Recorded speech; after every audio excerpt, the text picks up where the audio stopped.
अच्छा जी, अभी हम पीछे जाएंगे। जो इससे पिछला टॉपिक हम डिस्कस कर रहे थे, पाकिस्तान तहरीक इंसाफ की बदली हुई हिकमत अमली, उस पर बात करेंगे। हैदर शिराजी हमारे साथ मौजूद हैं।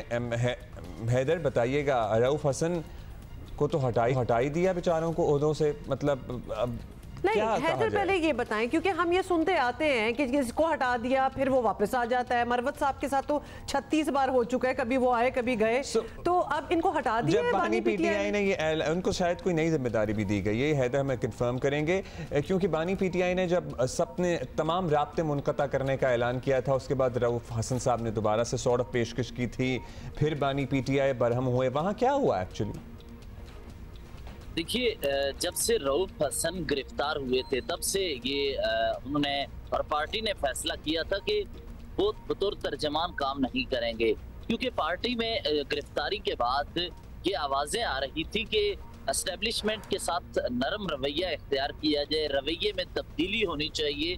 जिसके बाद हमने देखा कि जब से रऊफ हसन गिरफ्तार हुए तब से आज तक उन्होंने किसी भी अहम मामले पर पार्टी की तरफ से कोई प्रेस कॉन्फ्रेंस नहीं की, वरना वो हर अहम मामले के दौरान, हर अहम सुप्रीम कोर्ट के डिसीजन के बाद प्रेस कॉन्फ्रेंस करते हुए जवाब दिया करते थे। लेकिन उसके बाद अब उन्हें थिंक टैंक में लाकर पार्टी के उस थिंक टैंक का सरबराह बना दिया गया है। वहां पर वो सोच विचार करेंगे, पार्टी को पॉलिसी देंगे। लेकिन दूसरी तरफ पार्टी पॉलिसी तो बानी पीटीआई ही देते हैं, तो ये थिंक टैंक कैसे काम करेगा? आया ये इंडिपेंडेंट होगा, पार्टी को ये इनपुट देगा या नहीं? क्योंकि बैरिस्टर गौर को भी चेयरमैन लगा रखा है, लेकिन बहुत सारे ऐसे फैसले हैं जैसा कि जलसों का ऐलान वो तो अली अमीन गंडापुर करते हैं। तो क्वेश्चन उठता है कि रऊफ हसन की जगह अगर यहाँ से शेख वकास अकरम को लाया जाता है तो वो कितने इंडिपेंडेंट होंगे? तो ये सारे सवालात इसी के गिर्द घूमते हैं।